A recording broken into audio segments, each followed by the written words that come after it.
సప్పుడు చేయట్లే. కులగణనపై BRS BJP stand ఏంటి? నోరు మెదపని ఆ పార్టీ లీడర్లు. గతంలో బీసీ సీఎం అన్న బీజేపీ, ఎస్సీ వర్గీకరణకు సై అన్న కమలం కులగణనపై మౌనం వెనుక మతలాబేంటి? కులగణన బీఆర్ఎస్ కి ఇష్టం లేదా? ఇప్పటికే బీఆర్ఎస్ చేతిలో సమగ్ర కుటుంబ సర్వే రిపోర్ట్. బీజేపీ అజెండానే బీఆర్ఎస్ అమలు చేస్తుందా?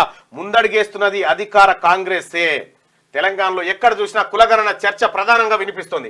అధికార కాంగ్రెస్ పార్టీ ఇప్పటికే కులగణన చేసేందుకు అసెంబ్లీలో తీర్మానం సైతం చేసింది.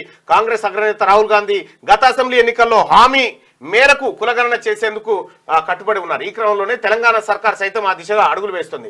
తాజాగా తెలంగాణ హైకోర్టు సైతం కులగణన లెక్కలు తీసి నివేదిక ఇవ్వాలంటూ రాష్ట్ర సర్కార్ను ఆదేశించిన సంగతి తెలిసిందే.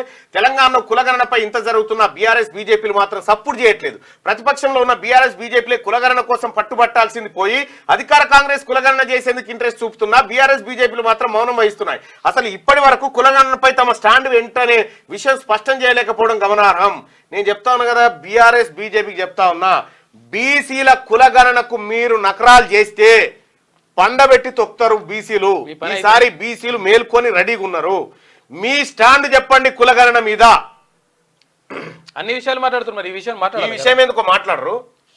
క్యూ న్యూస్ ఛానల్లో పనిచేయటకు అనుభవం గల సీనియర్ డిజిటల్ మార్కెటింగ్ వారు కావాలను సంప్రదించవలసిన నెంబర్ 8688926084. qnewsads@gmail.com ను సంప్రదించండి. లైక్ చేయండి.